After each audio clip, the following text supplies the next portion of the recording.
ओम श्री कृष्णाय नमः।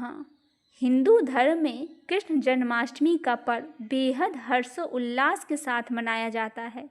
यह दिन भगवान श्री कृष्ण के जन्म दिवस के रूप में मनाया जाता है। इस अवसर पर मंदिरों और घरों में विशेष सजावट, भजन कीर्तन और पूजा अर्चना का आयोजन होता है। जन्माष्टमी का पूजा का सबसे खास हिस्सा 56 भोग है। यह न केवल प्रसाद है बल्कि प्रेम और भक्ति का प्रतीक है। आइए जानते हैं 56 भोग की महत्ता और इसके पीछे की कथा। 56 भोग का अर्थ है 56 प्रकार के सात्विक व्यंजन।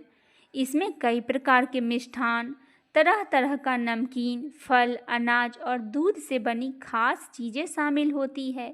भगवान श्री कृष्ण को ये 56 भोग बेहद प्रिय है। क्यों चढ़ाया जाता है भगवान श्री कृष्ण को 56 भोग? आइए जानते हैं इसके पीछे की कथा।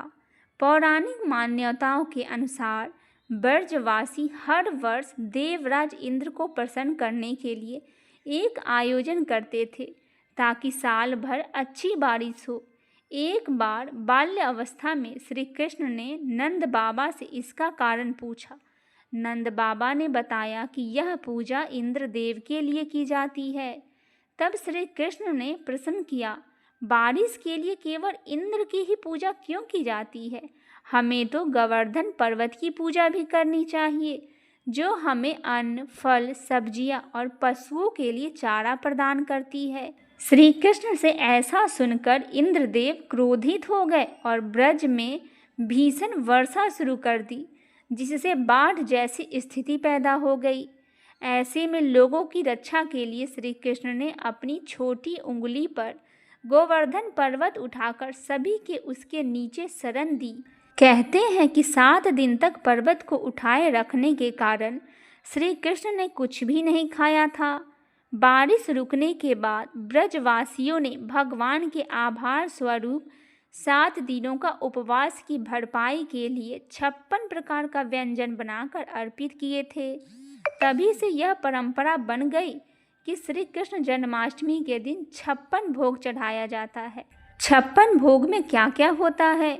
56 भोग में माखन, मिश्री, पेड़ा, लड्डू, रबड़ी, पूरी, कचौड़ी, हलवा, खिचड़ी, मौसमी फल, दही, पकवान, ठंडे पेय और अनेक प्रकार की मिठाइयाँ, नमकीन और फल शामिल होते हैं।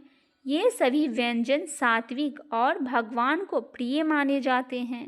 जन्माष्टमी पर रात के वक्त कान्हा जी का जन्मोत्सव मनाया जाता है। उसी समय उनकी पसंदीदा व्यंजनों का भोग लगाने का विशेष महत्व होता है। भगवान कृष्ण की सबसे पसंदीदा चीज में से एक है माखन मिश्री। इसके अलावा भी कुछ ऐसी वस्तुओं के बारे में शास्त्रों में बताया गया है जो कि भगवान कृष्ण को बेहद प्रिय मानी जाती है। आइए जानते हैं कान्हा जी के सबसे प्रिय 5 भोगों के बारे में, जिनको जन्माष्टमी के शुभ अवसर पर अर्पित करके आप सदैव भगवान की कृपा का लाभ उठा सकते हैं। आइए जानते हैं उनकी प्रिय 5 भोगों के बारे में। माखन मिश्री का भोग भगवान कृष्ण का सबसे पसंदीदा भोग है माखन और मिश्री। बचपन से ही कान्हा जी गोपियों का माखन चुरा के खाते थे। यही वजह है कि उन्हें माखन चोर कहा जाता है। बचपन से ही यशोदा भगवान कृष्ण को माखन में मिश्री मिलाकर खिलाया करती थी। इसीलिए जन्माष्टमी वाले दिन कान्हा जी को जन्म के वक्त माखन के संग मिश्री मिलाकर भोग लगाया जाता है। कान्हा जी आपके सभी कष्ट दूर कर देते हैं।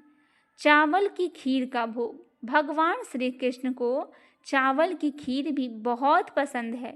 यदि घर की महिलाएं अपने हाथों से खीर बनाकर रात को जन्मोत्सव के वक्त कान्हा जी को खीर का भोग लगाएं तो उनके घर में सुख समृद्धि बढ़ती है और कान्हा जी आपके घर में कभी अन्न और धन की कमी नहीं होने देते। जन्माष्टमी के दिन आपको भगवान कृष्ण के लिए मेवा और माखन डालकर चावल और गाय के दूध से बनी विशेष खीर तैयार करनी चाहिए और उसका भोग श्री कृष्ण जी को लगाना चाहिए। धनिया की पंजीरी का भोग भगवान श्री कृष्ण को धनिये की पंजीरी बहुत प्रिय है। जन्माष्टमी के दिन धनिये से बनी पंजीरी का भोग लगाना चाहिए। धनिया का पंजीरी बनाने के लिए सबसे पहले धनिया पाउडर में मिश्री, काजू, बादाम और घी मिलाकर अच्छे से भूनकर उसको तैयार कर ले। उसके बाद पीसी चीनी इसमें मिलाकर इस पंजीरी को तैयार कर ले। जन्मोत्सव के वक्त कान्हा जी को धनिये की यह पंजीरी अर्पित करना चाहिए। इससे आपके धन में वृद्धि होती है और तिजोरी सदैव पैसों से भरी रहेगी। पंचामृत का भोग। जन्माष्टमी की रात को भगवान कृष्ण की जन्म की खुशियां मनाते समय उन्हें पंचामृत का भोग लगाना चाहिए। ऐसा करने से आपके ऊपर हमेशा श्री कृष्ण जी की कृपा के पात्र बने रहते हैं। इस पंचामृत में दूध, दही, घी, मक्खन, गंगा जल का प्रयोग करें और साथ में शहद भी मिलाएं। इसके अलावा इसमें पंच मेवा भी डालकर कान्हा जी का भोग लगाना चाहिए। इस पंचामृत को प्रसाद के रूप में ग्रहण करके जन्माष्टमी का व्रत खोलना चाहिए। पंच मेवा पाग का भोग। जन्माष्टमी के शुभ अवसर पर 5 मेवा से बना मेवा पाग का भोग भी लगाना बहुत अच्छा माना जाता है। जहाँ तक हो सके कान्हा जी के भोग में अपने हाथ से बने व्यंजनों का भोग लगाना चाहिए। उनका भोग अर्पित करने से कान्हा जी आपके घर में बरकत बढ़ाते हैं, आपके घर में खुशियाँ आती हैं।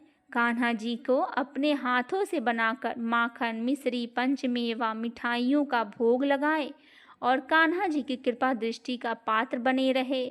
बोलिए श्री कृष्ण कन्हैया की जय हो।